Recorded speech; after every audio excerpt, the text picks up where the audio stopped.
ta'e jira Itoophiyaa keessatti normal ta'e jira normal ta'e inni ammoo lubbuu namaati gabaasuun dhiibnu malee Itoophiyaa keessatti wanni nageenya jiru waggoota sadan darban kana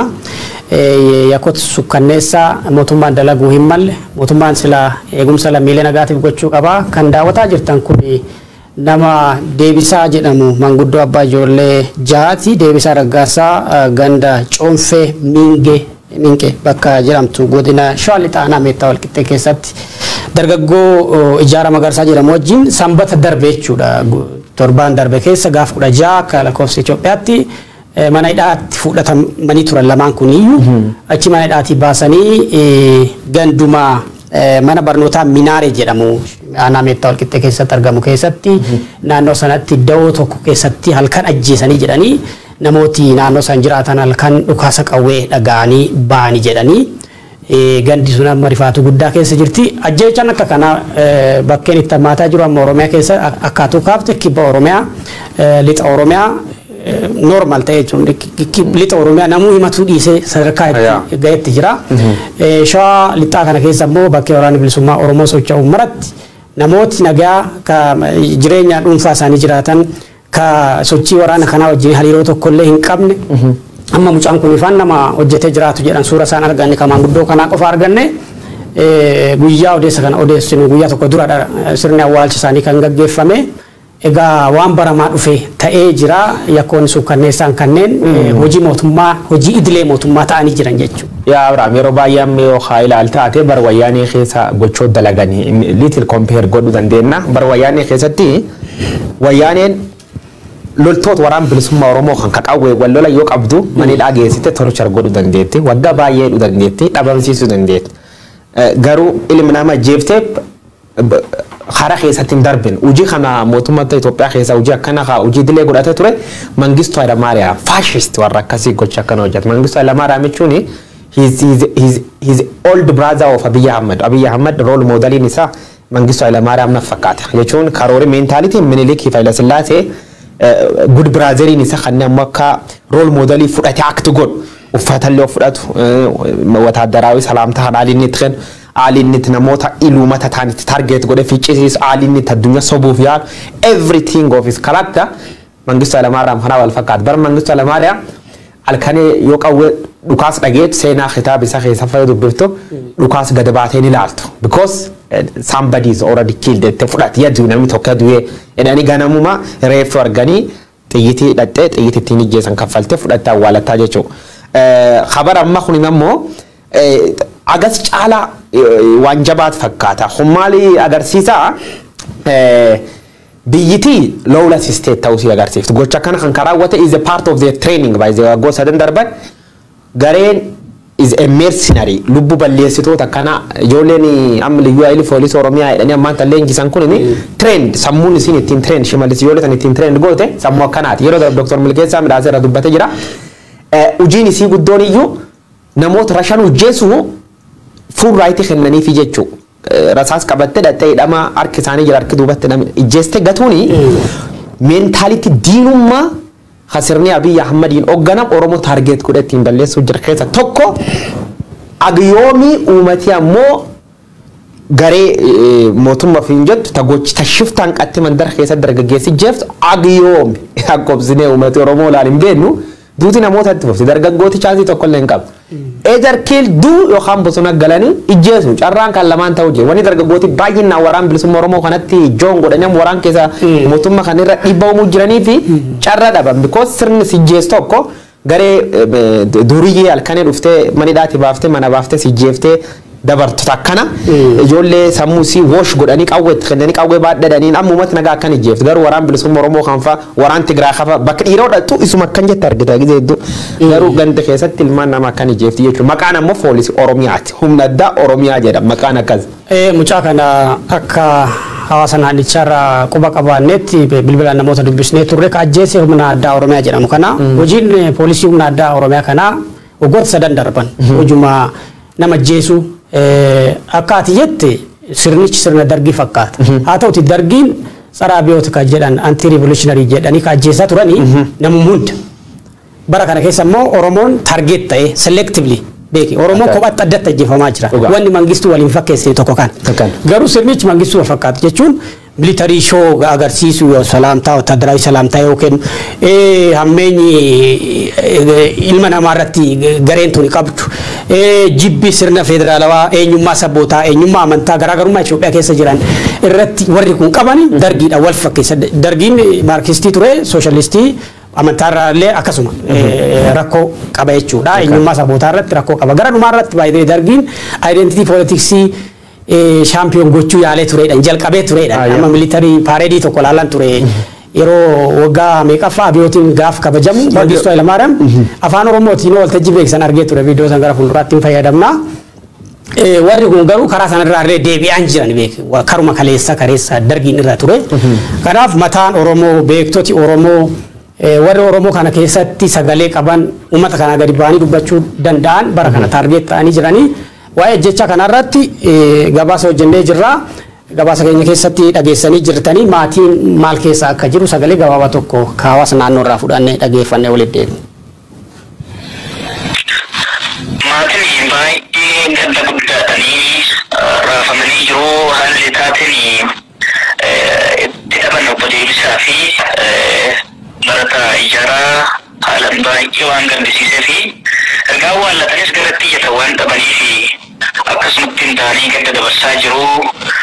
akkatti maatiin jiran jechaan sun baay'ee ulfaataa waan akkasitti taateen sukkaneessaa kun naannoo sanitti ta'ee hin beeku hedduu nama gaddisiisa. Sirni awwaalchi isaanii gaafa meeqaa geggeeffame? Kan qabanii gaafa sanbata duraati galgala qabanii guyyaa lama mana hidhaa tursiisuudhaan gaafa wiixata galgala kan ajjeessanii kan gaggeeffamu immoo gaafa akkamisaati kamisuma isa eeggaddaa kana. Egaa maatiin fi hawaasni naannichaa rifaatoo kana keessa jira warri kun egaa nam tokko ajjeeftu maatii nama gammamaa akka miidhamu tana durallee kaasa turre abbaa ijoollee jaati sunillee mucaan nama ijoollee bulchuu akka dhagaa jirrutti isaan amma biyya ijaarra jechaa jiran haa ta'uti utubaa biyyaa kan ta'e maatii diigaa akkami biyya ijaarta ka jedhu amma gaaffii guddoon injira Abrahaam maraatummaa kunin maraatummaa jechuun yeroo tokko tokkotti afaanuun beekaniin itti manii anini namoota sirna maraata sirna tortora waliin guddaa gugatan respecting kennuuf akka even qondaaltota mootummaa kan kee jiranii akka qondaaltota mootummaatti ni ilaalu. I said I apologize. Policy sirna kanaaf hojjetu akka poolisiitti ni ilaala. Qondaaltota sirna kanaaf hojjetu akka qondaalaatti ni ilaala. I have no respect for them because criteria mootummaan guutanii jechuun kuni duriyyee aramanii dirgiitedhanii afaanii warraatiini. Gocha kan katolchuu jiran Dr. Milkeessaa waan kan kileellee laaf kaa'ee jira. Kun dhaaduu muummichi ministeera Abiyyi Ahmed dhaadate Itoophiyaa Oromoo yoo ammaan achi nan deeggariin Oromoo cabsaa. Projektiin sun projektii Oromoo cabsuuti jechuun. Oromoo cabsuuf karaa dheeraa deeme gaaf jalqabamaa yeroo jalqabaa biltiginnaa waan tolchitu cufa waan cufa fixatan energy qab cufaayyuu fixatan maantan no they are running out of gas battery low jechuu jirta ammoo nisin tokko farqa qab tokkottiin sobumsuun hin jibbaanne sobumsuuni namoota yaasamuun nama walqixxeen taatu namin baratiin hedduu jira nama olool isaanii kan malee carraa miidiyaa dhibii ilaaluu miidiyaalee cufanii miti ittoo saatedhani miidiyaalee cufanii maani tolchanii addunyaarra uummata biyyattii kophaa baasanii sirna Isaayyaas Afwerqi Itoophiyaan waan garas nyaata Eertiraa gadam addunyaarratti iskeelii yohaanii biyyata addunyaarra duwwaan dhukkeen macarrashaan Eertiraa turte ammaan tan Itoophiyaan Eertiraa gad taate jechuudha sirna kan keessatti ilmi nama maaliif ijjeesanii hojjette uummata terrorize godhanii cabsanii jilbiiffachiisanii bulchuuf. Of course. Uummati dargaggeessi tokko ati jeefte obboleessi isaa yookaan firisaa keessa namni sadi bosona galaa jechuudha. Ha bosona galkaan deebisee si'a leela biyyattiin qaama dhibee keessa seenti jechuudha. Waan kan irra dubbadha loltooti isaati har'aa ilma Oromoo mana baaftanii jeeftan kun inni carraan keessan jaanjaawid armedhanii loltoota Suudaan Umar al-Bashir itti fayyadame lubbulumaan nama qulqulloota balleessa ture wal san fakkeessaa jiru. Loltoon sun qondaalotisi ammaan tan addunyaan qabde tokkoon hoggantootis qulqulleessite manidhaa yakki dila addunyaa dhiyeessuu jirti. Al-Bashir dabalatee jechuudha. So warram ganda kee yaatanii ilmi nama jeeftan by the way yoo manii murtii yakki dila addunyaa san dhiise Oromoon isaan hin dhiiftu. Nobody. The people will target your family. Uummati gaaf dhuma gaaf sirni tortoraan kun boolla seenaa awwaalam you will be targeted jechuudha. Kanaafuu safe hin taatanii kan jal sararaa beekaa. Ageeroo qabduun nami jeessuun dandeetta qawween qabda. Garuu uummati ammaan tanayyuu nami qawwee nami jeefamuu jiru yumaanii namootum gandi keessatti malee nami cuftaa bosona galee jechuudha. Kaan waraan bilisummaa Oromoo waliin collaboration uumama firra loluu jira. Kaan waraan kan gargaaree waraan kan jala daawuu godhachuu jira. Kaan ammoo karaa jiruun afaan qabatee guyyaa duufii eeggachuu jira jechuudha. Garuu agamitti itti fufnaa karaa nam deemuu jiru kun agam nu deemsisaa waan jedha. Waliin daawwan tabiyyi jaarraa ammoo itti deebisa dubbadha. Odeeffannoon akkana bakka baay'eedhaa kun qabaa jiru har'a meettaa walqixxee qofa osoo hin taane lixa shaggar aanota lamaan Gindabarattii fi Abunaa Gindabarat rakkoolee nageenya hedduu erga saaxilamanii ji'oota lakkoofsanii jiran jedha odeessachi nu ga'e namni mana hidhaatii baafamee ajjeefamaa mana isaatii baafamee ajjeefamaa gabaan hin dhaabbatu qonnaan bulaan lafa isaan qotatu hin haramatu jedha gaaf 27 jedha 27 jechuun har'a guyyaa 20 saddeetinatti fakkaata Oogustii akka faranjiitti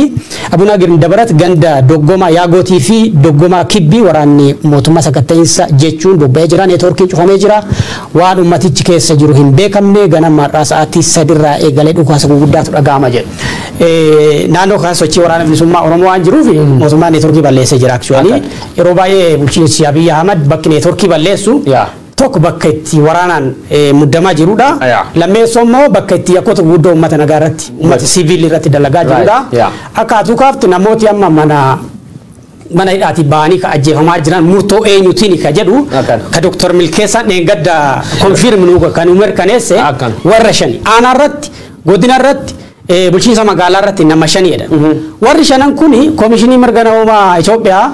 gabaasa yookiin supervisionii manneen hidhaa Oromiyaa keessa 22 irratti godheen ji'oota dura baaseen eenyu akka ta'an adda baasee jira. Warri kun eenyu? Abbaa Alangaa godinaa aanaa magaalaa poolisii itti gaafatamaa qajeelcha poolisii naannoo sanaa jechuudha. Itti gaafatamaa nageenyaa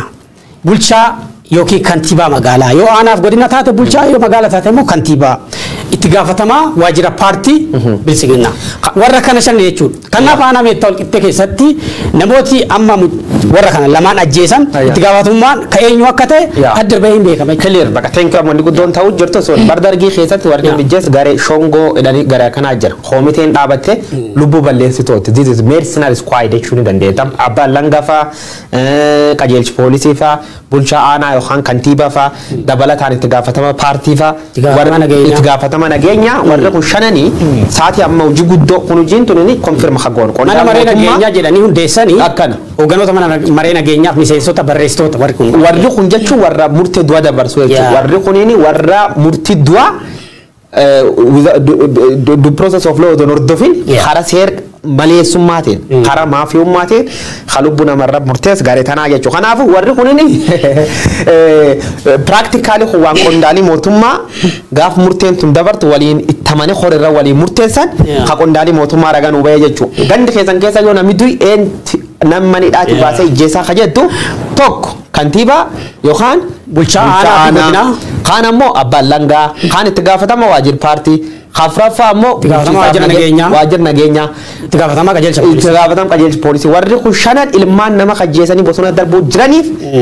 fula namooti duduu harrii kardi godhadha seenaaf taate itti gaafatamummaaf taate wanni akka Abiy Ahmad dhaadatiin jiru mootummaan Itoophiyaan kuftee jirti akka biyyaatti hin jirtu diigamtee jirti mootummaan hin jiru structure gareen shiftaata akka gubbar ceeftee balleessuu jirti soo warra kan itti gaafatama tolchuufi warra gandi keessatti ilmaan namaana keessan magaala keessan godin keessan keessatti ijjeesu liist godhadhaa laf keeyyadha jechuudha borgaaf itti gaafatamummaan dhuftu gurri qabanii garte wanni galchanii jechuudha yoo namni keessan sarratu yoo warri ijjeesu warra kana kun akkana beekamuu qabaatu dabarra ganuma yaa baay'ee galatoomii guyyoo kanumaan dabarraa kutaalee Oromiyaa garaagaraa Salaalee keessatti gabaasa boru qindeessinuun qabaa manneen hidhaa keessatti waan ta'aa jiru dubbiin wal fakkaata jechuudha kan qabanni isaan ittiin nama fixaa jiran immoo qabata waraana bilisummaa Oromoo deeggartaa isaaniif galaa geessitaa isaa wajjin qunnamtii qabda kan jedhudha kun immoo seeratti itti ba'ee seeratti paarlaamaa keessatti namni hariiroo shanee wajjin qabu juuntaa wajjin qabu itti gaafatama kan jedhu seera paarlaamaa Itoophiyaa keessa ba'a Hitler illee nama kaajjeessa ba'e seera baaseeti baay'ee so gaafatamummaa seeraa jalaa immoo nama baasu haalli kun guyyoota eeggata malee jijjiiramaa gabaabsinee dubbii kana keessaa habaanu addi bilisummaa Gaambeellaa tumsi waraanni bilisummaa Oromootii fi humnooti Tigraay waliin godhan tumsa wayitaa sirrii fi kayroosaa eeggate jechuudhaan ibsa baasee jira waa'ee ibsa sanaa gabaabsinee haasa'u. Gabaabsinuu haasa'uun ibsi adda bilisummaa Gambeellaa qofaa miti gareen Itoophiyaa mootummaa Itoophiyaa qawwee loluu jiran akka waliigalaatti walumaan qabsaa'uu jiran hedduun isaan akka garrutti waraan bilisummaa Oromootii fi umni ittis Tigraay waliin qiyaama buusuu jira dabalataan humna bilisummaa baasa uummataa Sidaama harma dabalaa musa dhageenne turre dabalataan ammaan tana ka Gambeellaallee waan kan deeggaruu dhageenne so Itoophiyaan garamii ce'uu jirti carraan karaa nagaatiin qabsaanii mootummaa Itoophiyaa keessatti aangoo argachuu dubbi jijjiiruu nageen uummata kabachiisu expired died wanta fakkaataa jechuudha kanaafuu gareen qawwee qabdi cufti waliin qindooftee Abiy Ahmed fonqolchuuf socho'uu jirtiidha kan agarsiisa. Erga humnooti Oromiyaa kun jabaachaa dhufanii humnooti qawwee lolan keessumaa by the way erga wannoon Itoophiyaadha transition yookiin ce'umsi Itoophiyaa kan kufee darbee immoo erga filannoon Itoophiyaa filannoo sobaa ta'uu addunyaan bartee biyya keessaa irra dammaqame humnooti baay'een qawwee kaasaa jiran kanneen keessaa humna Gaambeellaati humni Gaambeellaa kun ji'oota duraa kan qawwee kaasee bahee warri kun hooggana isaanii Dajanee Guutamaa dubbisee ture akka isaan jedhanitti keessumaa kan kallattiin gara qabsoo hidhannootti nu galchee filannoo irraa abdii kutuu keenya jedhee ture namichi kuni tokkoffaa Itoophiyaa faca'uu irraa baraaruu kan danda'u humnoota hidhatan kana maaliif qabsoo karaa nagaa mootummaan karaa hundumaa cuccufee jira rakkoon Itoophiyaadha rakkoo bilisiginnaati bilisiginnaan rakkoo Itoophiyaati jedhanii amanan warri kuni kanaaf warri kun amma fakkeenyaaf eenyu Gambeellaa Natsaannat Gimbaar ka jedhu good work Boompaal nama jedhamu kaayyoo adda kana kaayyoo maaliif qawwee qabatanii baatanii humnoota hidhatan ijaaruun maaliif sin barbaachise ka jedhu Dajanee Guutamaa dubbisee jira yaada isaa gabaabsinee fudhannee walitti deemna. እሺ የግንባሩ ዓላማ አንድ ስለ ህዝቡ ነጻነት የጋምቤላ ህዝብ ነጻነት እንዲረጋገጥ የሚታገል ድርጅት ነው ዲሞክራሲው እንዲሰፈን በህዝቡ ዘንድ ህዝቡን ዲሞክራሲውን ተጠቃሚ እንዲሆኑ የልማት ተጠቃሚ እንዲሆኑ ሁሉም ማግኘት ያለባቸው ነገሮችን በህገ መንግስት የተደነገገላቸውን መብቶቻቸው እንዲረጋገጥ የሚታገል ድርጅት ነው ህዝቡ ነጻ አይደለም የራሱ መብት በራሱ የመወሰን ችግር አለ ነጻነት የለውም ከላይ በሚሰጣቸው ትዕዛዝ ነው እንጂ ያሉ ወሳኔዎችን ያሉ ስራዎች ህዝቡ መሰረት ያደረገ ስራ አይደለም አንድ ጋምቤላ ክልል ላይ ያለው መሪዎችን ያማከለ ስራ ነው የተሰራ ያለው ህዝቡን ጉዳት ውስጥ ነው ያለ የተጎዳ ነው ያለ እንጂ ህዝቡን ነጻነት የለውም ነጻነት ቢኖረው ኖሮ እስከ በራምናት ምን አስገባል ህዝቡን ነጻ አይደለም ያልኩበት ምክንያት አንድ በቅርብ በተደረገው ምርጫ አገራዊ ምርጫ ህዝቡን የመረጠውን ተከልክሎ ሌላ እንዲያልፍ ተደርጓል ህዝቡ ያለ ምርጫውን የተገደደበት ሁኔታ ነበር የፈለገውን ድርጅት እንዳይመርጥ ተደርጓል ተገዷል ሌላ ደግሞ ህዝቡን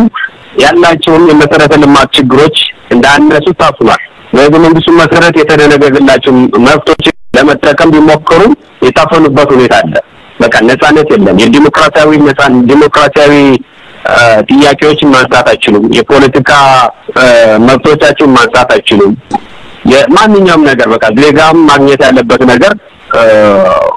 ማግኘት አልቻለም የጋምቤላ ህዝብ ማለት ነው በጭቆና ስር የሚገኝ ህዝብ ነው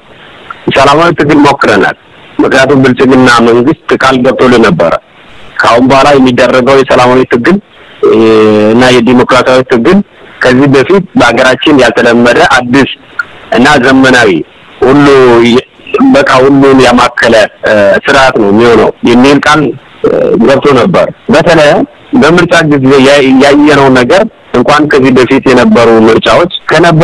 ምርጫዎች በታች ነው እንደው ምርጫ አይደለም አንድ በተለይ ዘንድሮ የተካሄደው አይ ዶንት ኖ ሌሎች ክልሎች ላይ ጋምቤላ ላይ የተደረገው ምርጫ አይደለም ምርጫ በሁለት ቀን ተደርጓል ጋምቤላ ክልል ላይ በመጀመሪያ ቀን ተደርጎ ቀን ላይ 6 ሰዓት ላይ ቆመ ካርድ አልቋል ተባለ ከዛ ለመምረጥ የመጡ ህዝብ ተመለሱ እስከምናሳወቃቸው ድረስ ጠብቁና የተባሉት ከዛ ተመልሰው ቀን ሙሉ እስከ 6 ሰዓት ጀምሮ እስከ ሌሊት ምንም ምርጫ ተካሄደም ከዛ ካርድ አልቋል ገና ከአዲስ አበባ በሄሊኮፕተር ይመጣል ተባሉ ታገዙ ተባሉ ከዛ በነጋታው በጧት አልተጀመረም ቀን ላይ እንደገና 6 ሰዓት ላይ ነው የተጀመረው ምንም ሄሊኮፕተር ከአዲስ አበባ አልመጣም ምክንያቱም ሄሊኮፕተር ከአዲስ አበባ ቢመጣ ማንንም ይሰማል ከአዲስ አበባ የሄሊኮፕተር ድምፁ ሁላችንም እናውቃለን ይረብሻል ማንም ይሰማል ግን ሄሊኮፕተር ሳይመጣ ካርድ እንደገና ተገኘ እንደዚህ የተደረገበት ምክንያት ተፎካካሪ ፓርቲዎች እየመሩ ነበር ያ ነገር ስላወቁት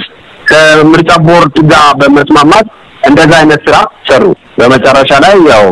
ውጤቱ ሜቢ ሰምተው ይሆናል ስለዚህ በጣም የሚያሳፍር ነው እንጂ ምርጫ አልነበረም ኦሬዲ አሁን ምርጫ ዲሞክራሲያዊ መንገድ ወይ ሰላማዊ ሜዳ ቢኖር ኖሮ ጫካ ከበራ ከዱር እንስሳ ጋር መኖር የሚወድ ማን አለ ሰው እንዴት ዱር እንስሳ ጋር መኖር ይመርጣል አሁን እንደዚህ የሰላማዊ አማራጭ ካለ ባለመኖሩ ነው የተገደልነው ወደ በራ እንድንሄድ ያደረገን ወደ ትክክ ድግል እንዴት እንድንሄድ ያደረገን የዲሞክራሲ በር በመዝጋቱ ነው አሁን አይታሰብም በብልጽግና መንግስት ዲሞክራሲ የሚባል ነገር ማሰብ ከባድ ነው በዚህ ሰዓት good luck bob pal jedhama namni kun hoogganaa adda bilisummaa gaambeellaati I think partiin isaanii filannoo keessatti hirmaatee jira filannoo booda abdii kutachuudhaan gara gammoojjiitti makamne malee abdii qawwee baachuu abdii hidhataa taanee mootummaa loluu hin qabnu hawwii akkasiis hin qabnu ture garuu haalli Itoophiyaa keessa jiru nu dirqisiisee gara qawwee baachuutu nu geesse uummati keenya uummata bilisummaa qabu miti mirga hiree ofii murteeffachuu heera Itoophiyaatiin heera amma jiru kanaan kennamee fayyadamaa hin jiru murteen darbu hundi irra gadee top down akkas nurra ta'aa jira kanaaf wanni qawween baachise hawwii bilisummaa qabnu nagaa barbaan fedhii misooma bu'uuraa fedhii mirga lubbuun jiraachuu uummata gaambeellaa mirkaneessuudhaafi kanaaf humnoota nagaa fi bilisummaa uummataa heera biyyattiitti amanan hundumaa wajjiniin waltaanee loluudhaaf qophiidha tumsa waraana bilisummaa Oromoo humnoota Tigraay wajjin godhes ni deeggarraa jedhee namni kun inni filannoo gubbaatti garee warra hirmaattee jirti keessa baatee jirti hunduun seen hunduu warri paartii mirguumata isaaniitiin lolan oolte qabultu malee ufti garum qawwee dabalamuu jechuudha that is the only option hasaan arganii hajiraachuu hamullachuu jiru leensuun jechuudha filannoo Itoophiyaa yeroo jaffaaf goote filannoo gochaan bilisignaa mentaaliti tokko abdii yeroo baay'ee dubbadde jedha convince and confusing nam waliin dhaayee bulchuun karoor warraa ideoloojii warraati so adii nam lubbuun du'ee reeffisa boolkee jiru indooneen rafee jettee samansiisuuf yaalte it is mentality nama kumbeet talmi nama sammuun isa akka malee dhiphoo taate in goggoga beekta soballee sobsobuumirra goggogaa jechuudha warri kun is a collection of warra akkasiiti warra dandeettii barnoota hin qabne warra dandeettii siyaasaa hin qabne warra ergantummaa gaangee ture gaangee TPLF turetti carraan Oromoo hangoo fide biyyi balleesse Oromoo balleesse gartee ofillee baduu jira jechuudha so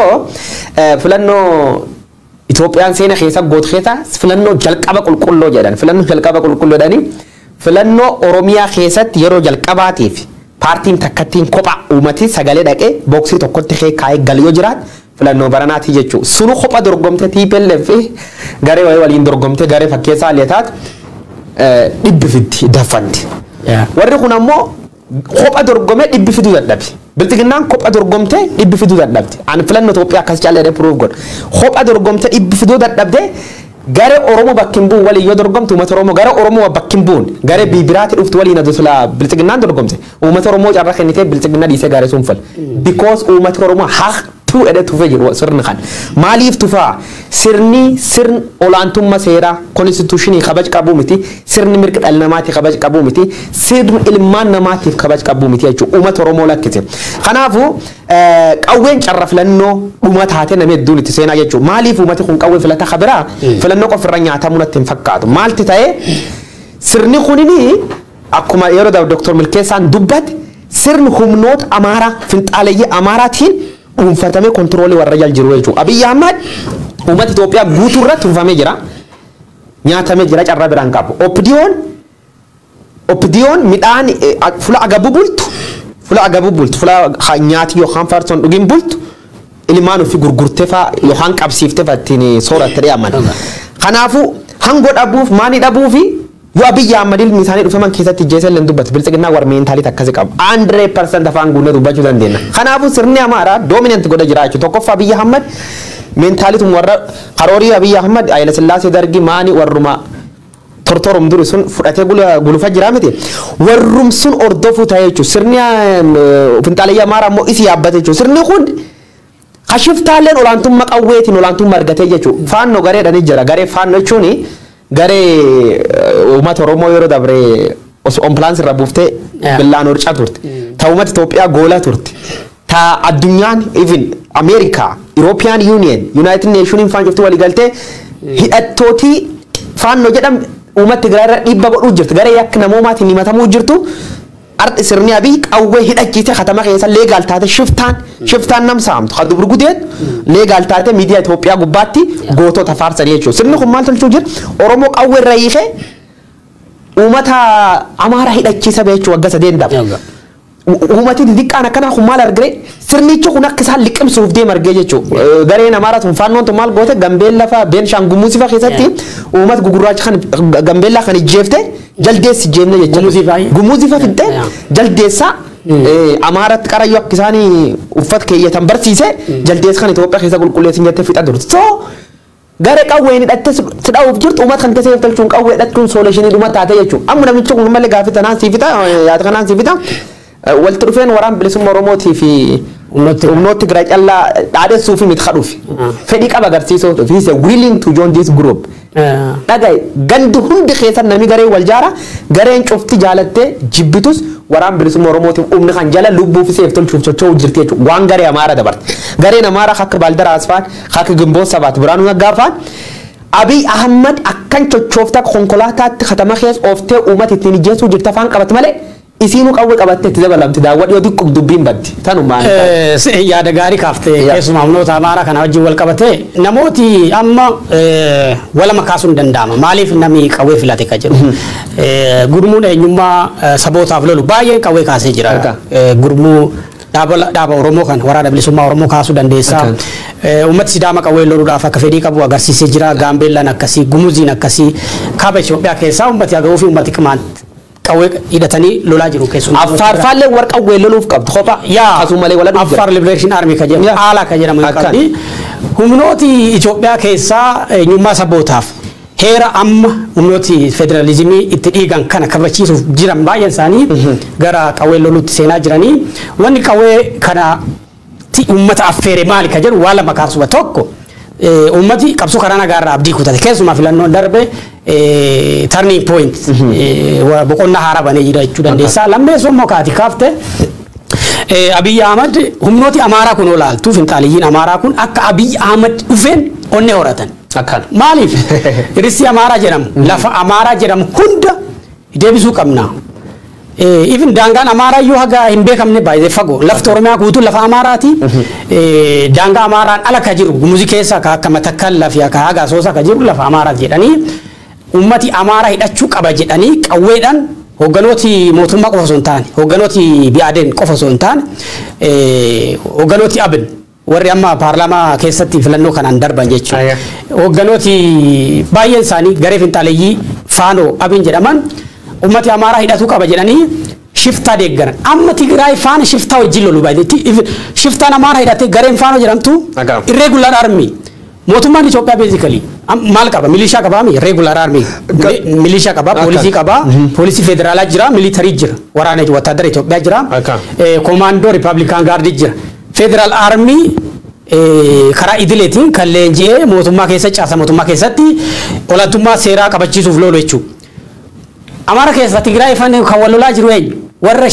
shifta bubbaasa mootummaa Khoottire Abrahaam Sittima mootummaa tokko kanatu namni akka qawwee kaasu godhe jechuudha ummati Amaaraa fi gareen Amaaraa jedhamtu tuni privileejii qawwee argatte so sabi bira maaliif qawween hin lolu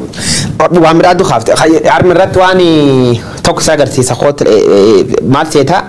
Ethiopian federal system jedhan Dr. Milkeessaanii his PhD in federalism Dr. Milkeessa gad baate harrabseet kaadireen politikaan beekumaani kaadireen kutaa kudhan barattutti doktoreetti nama federalizimiin sirna kanarra qorannoo itti barrees kamaanii probably waan miidiyaa keenyarra dhiyaateef waan dhuga Oromoo dubbatee fi as dhuga Oromoo dubbannaan diina amne keessatti inni nu shani taargeetamni Itoophiyaa keessa la jiraatu borgana min ijjeesanii jechuudha kun sirna gana gad bu'i sirni gad bu'ee nam dhuunfaa arrabsa ol qondaaltota mootummaa sirni kana yeroo dabraayii dubbadhe namoota isaan bakka bu'an namoota sirni kan bakka bu'anii dubbataniin kiiluu dandeet bakka warri isaan dur yaa ilaalte akka mootummaan hin jirre akka gareen tun kiraateriyaa mootummaa hin guun kiraateerummaa mootummaa dhiisi kiraateerummaa shiftaa akkasii hin guunne arguu dandeettaa jechuudha. Maalti ta'uu jira Itoophiyaa keessatti zamana masaafinti bareedhaan deebinee jirra. Bara modern Itoophiyaan kun hin jaaramin keessa sirna laandloordii wayiitu uumame beektaa bakka cufatti. Laandloordiin kun ammoo bulchaa ofii qaba. Bulchaa guddaa gubbataa inni illee duriyyee yoo xeefi kuntaal dhibba argattu kuntaal 20 gibir kennitaa fi uummata gadiin zaraftaa isa ammoo gubbaa qalladdaa jechuudha. Inni midhaan ofii gibiruuf argannaan abba feeti jeefta hiite dhimmirraan qabu jechuudha. Waan gaafas regional lord as individual yookaan akka nam dhuunfaa taaturetti am gosaan ta'e. Gosti Amaar jedhan finxaaleeyyiin Amaara wal jaartee Itoophiyaa ufi barbaadu tasabii dhibiin keessatti hacuucam sabii dhufiin keessatti jeefam kabajimi gnamooma buqqa'ee to alkani guyyaa Itoophiyaa jaalatu ayyaanta wanni kun gizee guddoon ajaa'ib anani yeroo tokko laf guyyaatti yoo xiqqaatti Itoophiyaa waraana Itoophiyaa kadeemuu jira kana every day gabaasii tokko ba'uu jiru guyyaatti namooti 5,000 aga 10,000 du'a jiran inni du'an guyyaatti jechuudha every single day 5,000 aga 10,000 lubbuun naman baatee jechuudha kaabti biraa kanatti Oromiyaa maani dabalata baggaar garaa waraan ta'uu jira laf ilmi namaa kan harca'uu jira laf magaalii gubachuu jira laf maaniin ta'uu jirtu bulchaan biyya tokko gad ba'ee biqiltuu dhaaba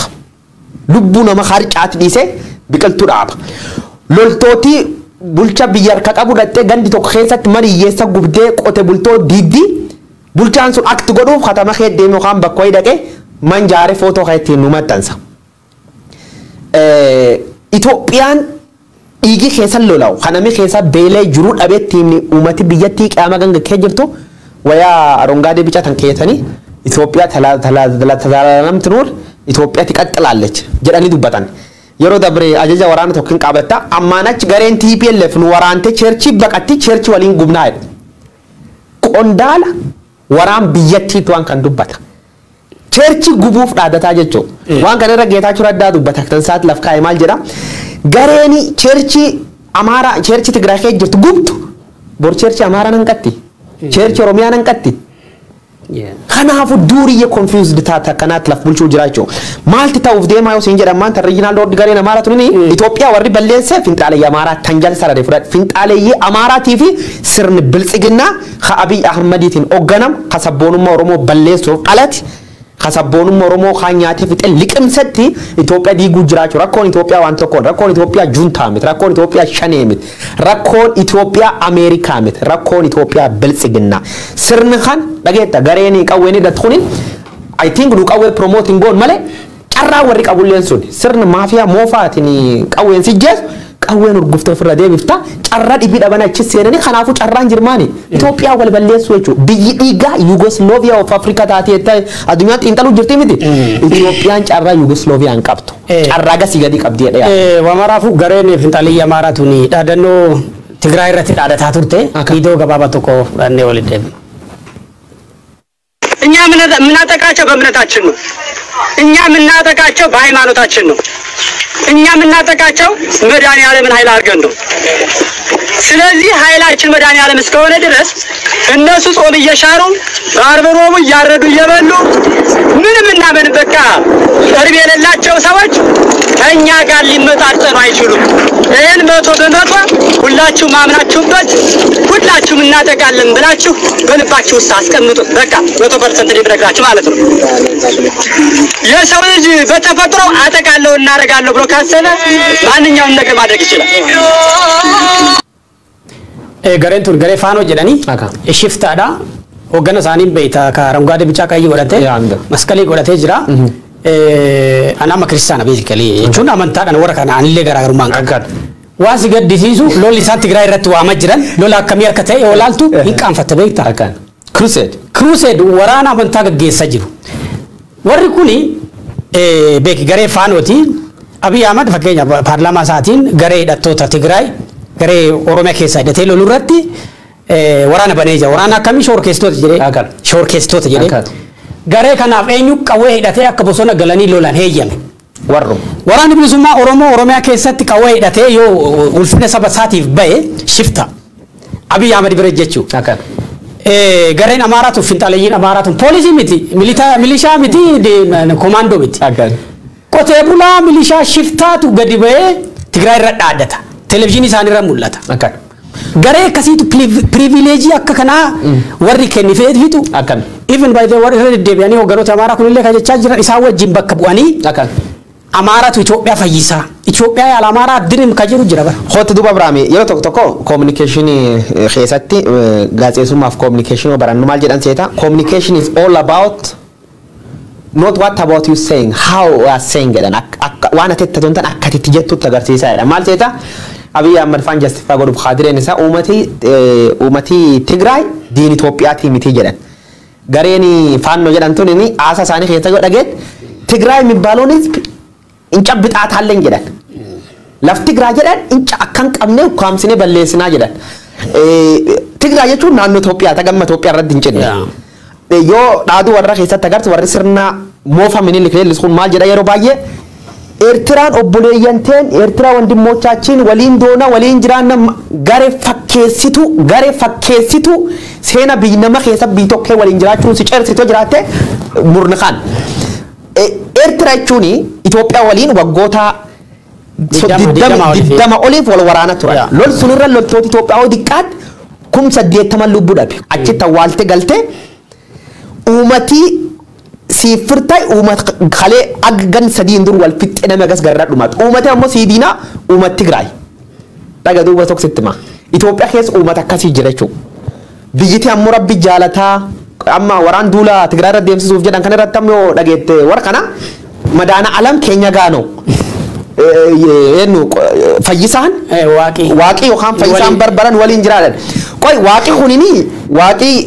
warri kun amantaan kristaan warri lachu kana amita sadleen kristaan Tigreelleen kristaanumaayyo warri amaara kulleen kristaan oromiyaa keessallee kristaantiin jirti waaqi kanaafu kristaana naannoo amaara deeggare kristaan naannoo Tigraay jeesaa jechuudha waaqni kan amaarate jechuudha maa moofummaan akkana laal biyyooftu sabi akkana garee murni akkana jir keessatti Itoophiyaatti rabbitti harka qabaa maxaaf quddusi keessa yeroo 440 yaamamnoo muntaanu maani ufsabuun hin barbaachiftu Itoophiyaan diigamte jirti khadiiguu jir sirni kana ammoo itti mata ta'e sablammoo cabsuun constitution biyyatti undermine tolchuun ilmi namaa kireefu manni dhaabbaasee jeesisuun garte naannoon tokko akka naannoo bira weerartu loltoota garee shifta akkana hidhachiise bobbaasuun Oromiyaa Gumuuz Affaar Sumalee naannoo biyyatti guutuu goola ka jiru sirni biltsiginnaa kun akkuma gareen tun hidhatte ittiin socho'u jirtu qawwe callaan buut jirte garee yaayyutti bobbaate qawwe tamanis mat tolchee miti me gareen warri hidhachiise shiftaan faannoodhaan kun seef ka tolchu naannoo fi seef godhu dadhabe baqatee ittiin finfinneetti dhufuu jira jechuudha kanaaf amdoota muddamte uummata keenya miskiina jaarolee gan 80 fa'aa training fudhadhate uummata gargalchite jechuudha uummata waggaan dur billaa qabatte shifta jedhanii qabanii jeesanii lubbuun dhufte naannootan ispoortii hojjechiisan jechuudha opdiyoon garee kanaati guys dhaadannoo warra kanaa wajjin wal qabatee waraana Itaalii tayyaa dadhabeeta Minilik gaafa Itaaliidhaan wal lolu uummata biyyatti gaafa sochoosu gaafa mobilaayiz godhu na dhaga'uu baatte maaramii illee sinniisu maariyaamin almiriim jedhe maachu amma Itaalii faana maaramiin hin jirtu jechu dubbii amantaa miti extremism waaqni biyya tokkoof loogee saba tokkoof loogee eenyummaa tokkoof loogee warra kaanii hin xireeffatu baay'ee just sirni kun maal akka fakkaatu sitti muufata sirni tortummaa irra deddeebiin immoo amma yoo laaltu baay'een isaanii miidiyaa Itoophiyaa kana irratti illee miidiyaa naftanyaa kana baay'een isaanii commercial miidiyaa irratti irra deddeebiin kakkaasanii Itoophiyaan baay'ilii keessatti yeroo baay'ee maqaan ishii ka'ee jira sanaaf biyya waaqaatti biyya qulqulleetti biyya homaan taane so Siiriyaan yeroo meeqa kaatee namichi geessaachuu jedhan Siiriyaan amma bittinnoofte jirti biyyayyuu fakkaata Abrahaam waan kana armaan dur dubbaddeetudha laale waaqii biyyiti waaqaatii fi biyyiti seexana hin jirtu waaqi biyyuun deessin qabu waaqi lafaaf samaa uume eegi lafaaf samiin uumamteen bood ilmaan nama walitti dhufanii boordarii ijaarratanii biyyi waan jedhan uumuu danda'anii jechuudha sabii walitti dhufe sablammii walitti dhufte boordarii ijaarratte boordarii sun gubbaatti uummati waliin jiraate uummati sun walitti dhufe mootummaa filate istiraakchar akkanaatiin biyyiti uumamte jechuudha biyyiti Egzaabiyeer biyyiti hunno seexana biyyiti googman goog jedhan hin jirtu maal seeta doofummaa beekta sadarkaa doofummaa anamma Itoophiyaa keessaati kanatti jaarra kanatti laal istimee mootummaa laal TV mootummaatii waan akkana dabarte TV laal yeroo iddoo dhaadatan Abiy Ahmed deddeebiyyoo dubbato Ameerikaan nu aduu jirti Egzaabiyeer keenya gaalla isaan waliin ammoo Ameerikaa fa'aa jiraadha Exabiri የግል ኩባንያ ጎላችሁ ፈዳን ይላል አጥም ያ ድብገና ጋስኔ ከሳባኑቲ ወልማገለቲ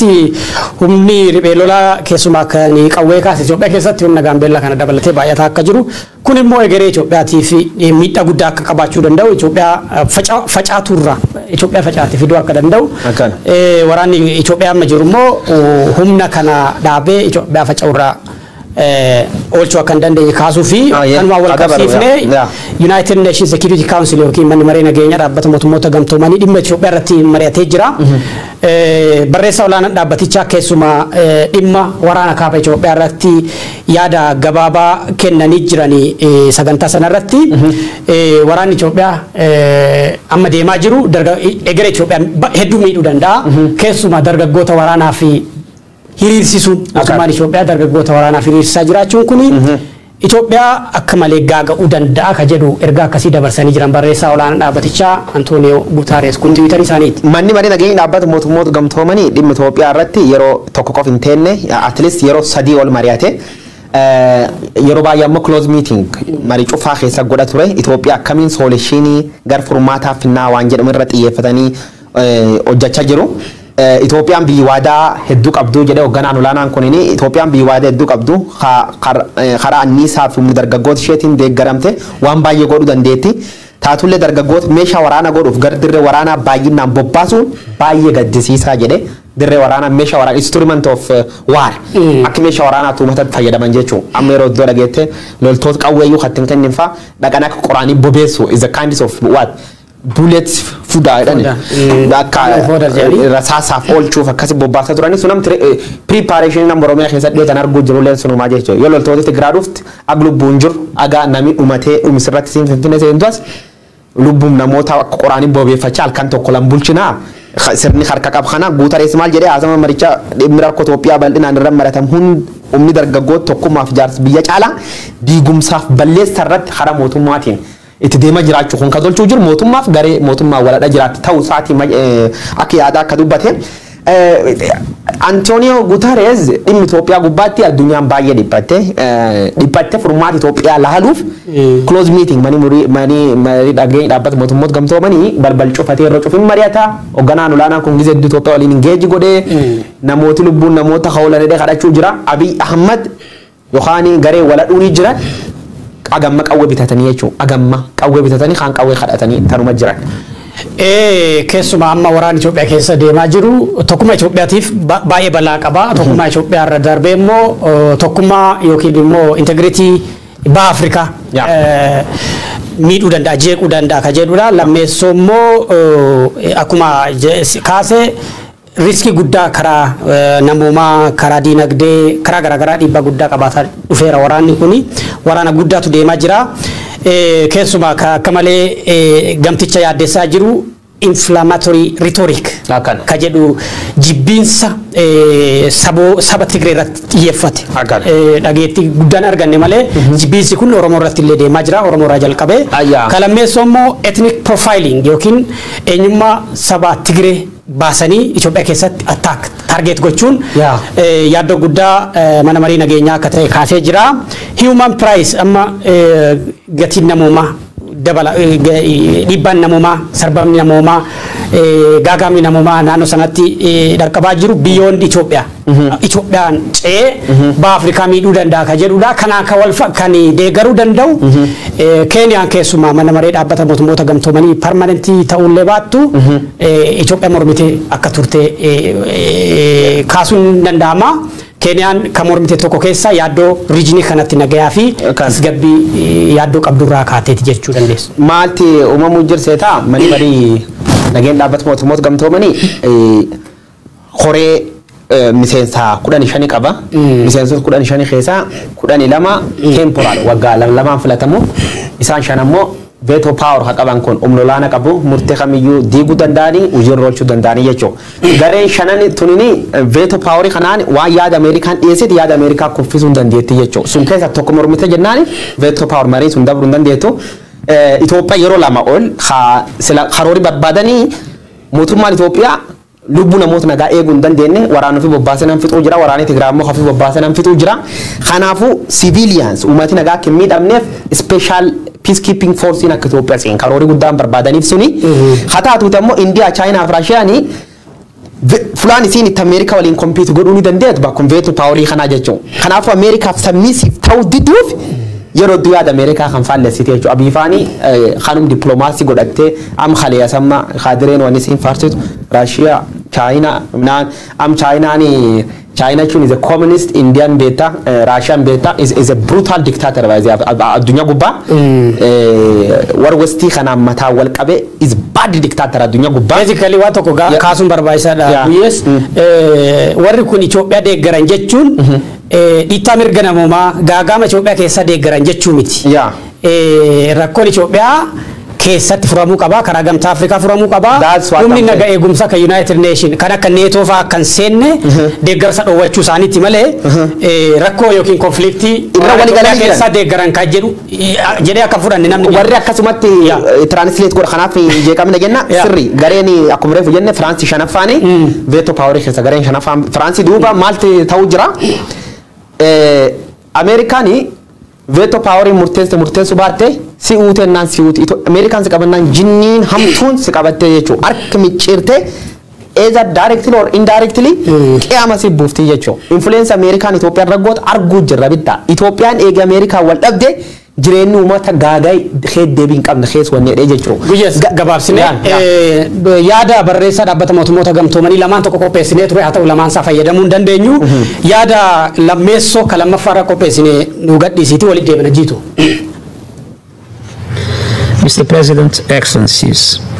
for all these reasons, I repeat my fundamental call. All parties must immediately end hostilities without preconditions and seize that opportunity to negotiate a lasting ceasefire. Foreign forces should leave the country. Unrestricted humanitarian access to all areas in need must be guaranteed and humanitarian workers must be respected. Public services must be re-established. I believe there is an opportunity to address the conflict peacefully, which the parties must seize in the interest of Ethiopia. And conditions must be created for the start of an inclusive national political dialogue to address the underlying causes of the conflict and ensure Ethiopian voices direct the pathway to peace. On these issues, I've been in contact with Prime Minister Abiy, and I also have received a letter from the president of the Tigray region, as it was elected at the time, in response to my appeal, which was also addressed to the President of the Security Council on this matter. The UN is ready to work together with the African Union and other key partners to support such a dialogue. In the period ahead, the attention and unity of the Security Council will be critical. Mr. President, allow me to express one final word of profound regret about the tragic events unfolding in Ethiopia. Ethiopia is a country full of promise, driven in large measure by the energy and initiative of its youth.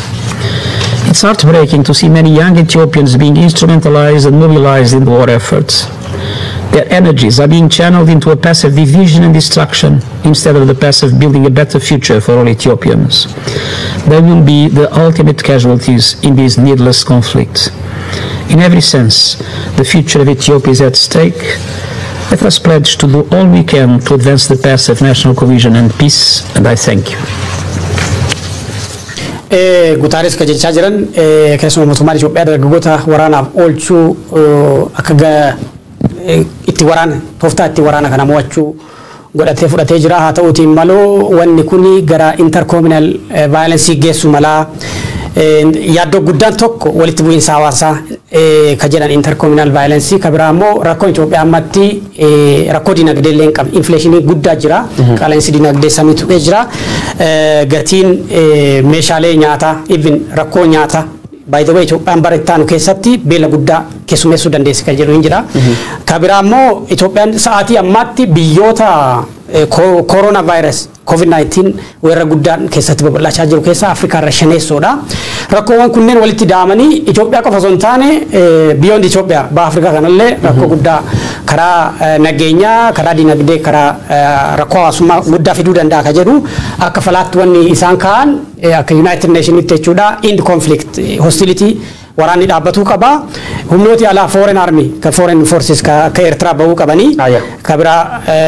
ulaanwwan deeggarsa namoomaa humanitarian corridor banamuu qaba. Itoophiyaan immoo dhumarratti gara national dialogiitti dhufuu qabdi ka jedhudha akka United Nations itti ergaan darbeechuu. Yaa gaadaamii amaan dhalachuu jiru Itoophiyaan akka successii fudhate malee Abrahaam malee wanni deebina dubbachuu jiru gareeni humniti veto power qabdu kuniin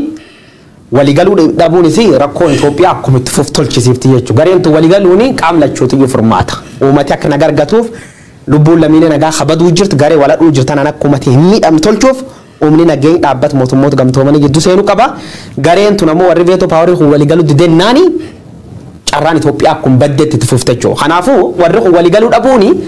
Itoophiyaa lammi Itoophiyaa kasammuu qabdu tokkollee waan gammachiifti hin qabdu jechuudha. Waraanni hatti fufuuti qawwali balleessinuuti jechuudha. Addunyaa waan kan gidduu seen taraarsuuf turte. Akka hin taane maali tolchee gabaasa irratti BBC nama xiinxala gaafa Afrikaa tokko dubbisa jira. Akkuma reefu hin jedhu mataa wal qabu garee tanaati. Garta umni walitti agarsiisu. Conflict of interest waan qabaniif Ameerikaan guyyuun kan cufa akkamiin majajjee ajaja Ameerikaa fudhannaa waan jettu irratti qe'ama dhibii keessatti mataa wal qabdee ajaja walii amma Ameerikaan dippiloomaasii tokko jechuu dandeetee Somaali biyyoota kan cufayyuu kopha mari'ateen amansiifachuu danda'a. Warri leen sun barbaadaa jedha. Gareen kan Indiyaallee kophaa mariisisanii nuuf fudhadhanii maanillee kophaa mariisan nuuf fudhadha. Ameerikaan fuula akkas gootamma maal gochuu jirti umnu fiitiin itti deemti jechuudha. Karaa baankilee addunyaa humni qabaniin warri isaan jal jiran Itoophiyaa akkaasuun qe'ama buuftee Itoophiyaa cabsu itti fufti jechuudha. Kanaafuu waraanii akka qabu Antooni Guterres waan didansanii dubbat keessa muummichi ministeera Abiyyi Ahmedii wal dubbadha jira. Namni Itoophiyaa yaaddan yoo Itoophiyaa ka jaalattan taatu waraan kan dhaaba. Mariin hunda ammachiis dhaabbata mootummaa dhaabbata gamtaa Afrikaatiif jaarsummaa dhaabbata gamtaa Afrikaatiif garee walaba dhibiin godham gara cuf jidduu ka godhamtuuti. Sadaffaa waraani guutuu ka dhaabbatuuti. Loltooti Tigraay Amaaraaf Affaar jiran kabaaniiti. Loltooti Eertiraa ka daboo dhufanii nan balleessan kabaaniiti. Nageenyi kabuutii waan jedhu murteessa. Hamalee Abiyyi Ahmedii wal dubbachuun marichaa irra kaasee jira. Dabalataan ammoo pirezidaantii